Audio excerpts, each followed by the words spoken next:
The Japanese Coast Guard and self-defense forces continued their search efforts for 7 missing US Navy sailors after the Navy's guided missile destroyer, the USS Fitzgerald, collided with a Philippine-flagged merchant ship southwest of Yokosuka.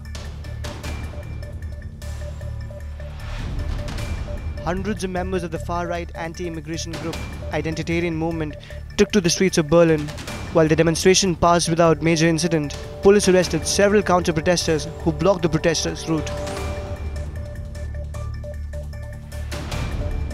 The 6th day of jury deliberations in the sexual assault trial against actor and entertainer Bill Cosby concluded with a mistrial at a county courthouse in Pennsylvania.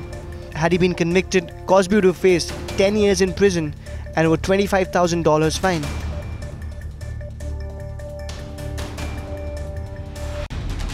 Thousands of protesters gathered at Whitehall, London to demand the resignation of UK Prime Minister Theresa May.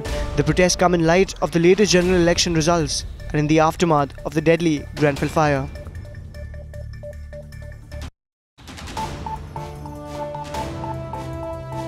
Heartbroken friends and families of the victims of the Grenfell Tower fire spoke of the devastation following a memorial mass at St. Pius Catholic Church in London. The police has announced that the official death toll has risen to 58.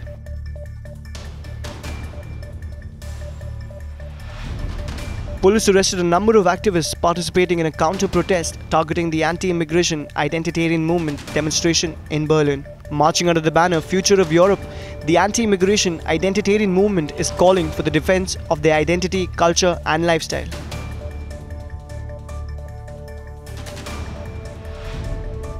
Thousands of demonstrators hit the streets of Cologne on Saturday to march against violence and acts of Islamic extremist terrorism.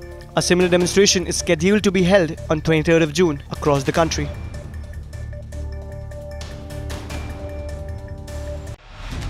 The first parade of Russian and Belarusian armored vehicles, dubbed the Road of Courage, kicked off in Victory Park in Moscow. The event was organized by the Pan-Russian Military Technical Society with the goal to strengthen the historical and cultural ties between the two brother countries.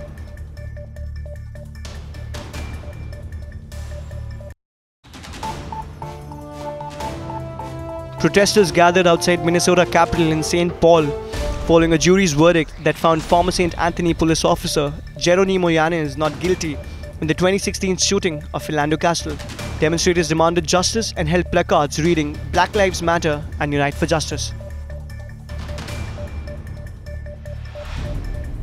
The family of an Afghan brick worker Zair Gul, who was reportedly killed by US fire in Nangarhar province on Monday, are demanding punishment for US troops. A convoy carrying American soldiers was reportedly hit by a road mine on Monday in Nangarhar province, after which the soldiers allegedly opened fire and killed Gul and 2 of his children.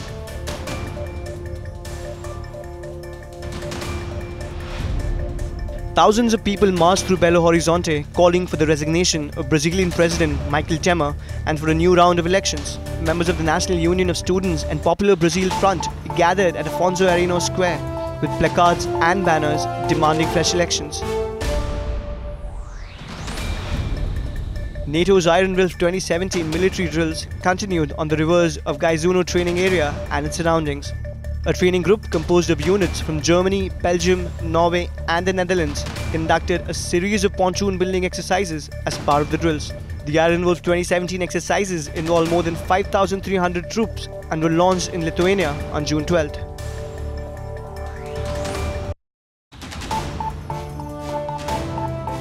Three Palestinian men were killed after they stabbed an Israeli police officer near Damascus Gate in Jerusalem's Old City. The self-proclaimed Islamic State had initially claimed responsibility for the attack. However, Hamas allegedly rejected such claim in a statement, saying the attackers belonged to its ranks.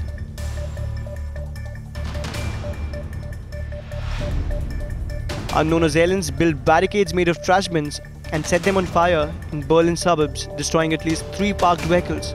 The assailants also attacked the police with stones and firecrackers as they arrived to the scene.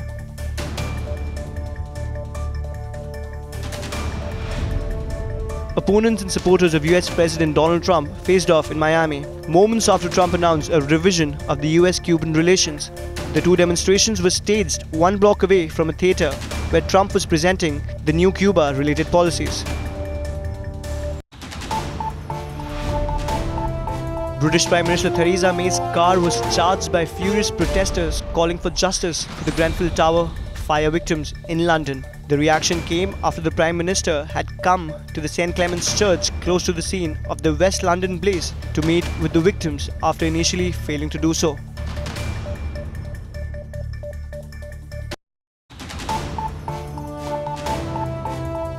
The myth-busting all-female thrash metal group Voice of Bassprod let rip during rehearsals ahead of a major gig in Garut. The teenagers are practicing Muslims and don't see any contradiction between their faith and their love of metal music. With hopes to record an album and tour outside the country, Warb is smashing stereotypes one at a time.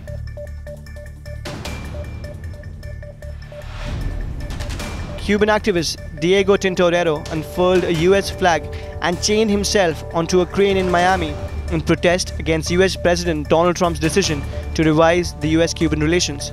The activist scaled a crane located 800 meters away from a theater where Trump was expected to hold a conference presenting the new Cuba-related policies.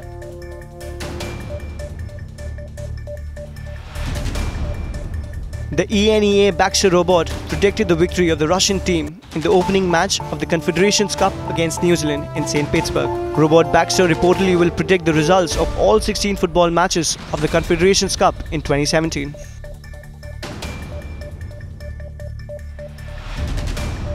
A pop-up library dedicated to US President Donald Trump's Twitter feed opened its doors to public in Manhattan, New York.